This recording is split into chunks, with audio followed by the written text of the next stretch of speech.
زیاتر لە ساڵ و نیوێکە پەرلەمانی کوردستان پەکی خراوە و لە ماوەیەدا ژمارێکی زۆر لە پرۆژەی یاسا کە دەبووای ببوونە بە یاسا ڕاگیراون و بەشێکیان ماوەکانیان بەسەر چووە.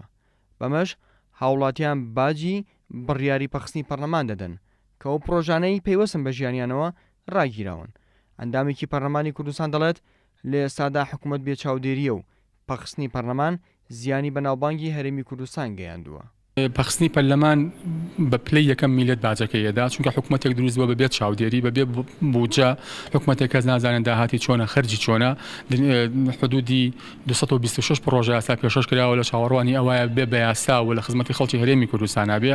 حکوومەتێکی بەبێت چاودێری دروست بووە حکوومەتێک دروست بووە ئەچوە ئەڕوا عەق دەکا و ئەم عەقدانە بە پێی یاسای هەڵبژاردن بە پێی مادەی 56 پێویستە بە فیلتەری پەرلەمانە بڕاوە پەرلەمان بڕای لێبدا بۆیە هەموو ئەمانە بە زیانی خەڵکی هەرێمی کوردستان و بە زیانی پرۆسەی دیموکراسی و ناوبانگی هەرێمی کوردستانی لە دەرەوە ناشرین کردووە بۆیە خەڵک و هەرێمی کوردستان و ئایندەی دیموکراسی زەرری کردووە. مامۆستایەکی زانکۆ دەڵێت کاراکردنەوەی پەرلەمان زیندووکردنەوەی دامەزراوە شەرعیەکانی هەرێمی کوردستانە و پێشی وایە لایەنە سیاسیەکانی هەرێم بە تەنها ناتوانن پەرلەمان کارا بکەنەوە بەڵکو پێویستی بە فشارێکی دەرەکی هێزە نێودەوڵەتیەکان هەیە. کاراکردنەوەی پەرلەمان یانی مەسەلەی دروست زیندووکردنەوەی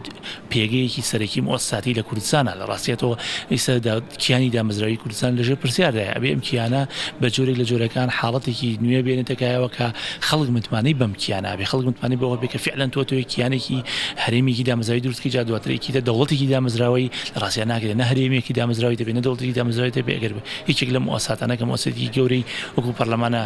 ڕۆڵی نەبێت. من باوەڕم وانە کە هێزە ناخۆیەکان بە تەنها بتوان بگەنە نتیجەی سەرم بابەتە پێویستمان بە فشارێکی دەرەکی هەیە ئەم فشار دەرەکیە بێت لە هێزێکی نێودەوڵەتیەوە بێت کە ئێمە بخاتە بەردەم چارەسەرێکی حەقیقی بڵێ ئەمە چارەسەردانەوە دوجاریش ئەو باڵپشتی ئەو ببەستێتەوە بەو چارەسەرەوە. سەرباری هەوڵەکان بۆ کاراکردنەوەی پەرلەمان بەڵام دوای زیاتر لە ساڵ و نیوێک ئاسۆیەکی وەها بۆ کاراکردنەوەی پەرلەمان بەدی ناکرێت. لە ئێستاشدا بۆچوونێک لە ئارادایە کە تا کێشەی سەرۆکایەتی هەرێم چارەسەر نەکرێت ئەوە پەرلەمان بەدوور نابێت لە جارێکی تر پەخستنەوەی. ئارەم عەبدوڵڵا، کورسات نیوز، سلێمانی.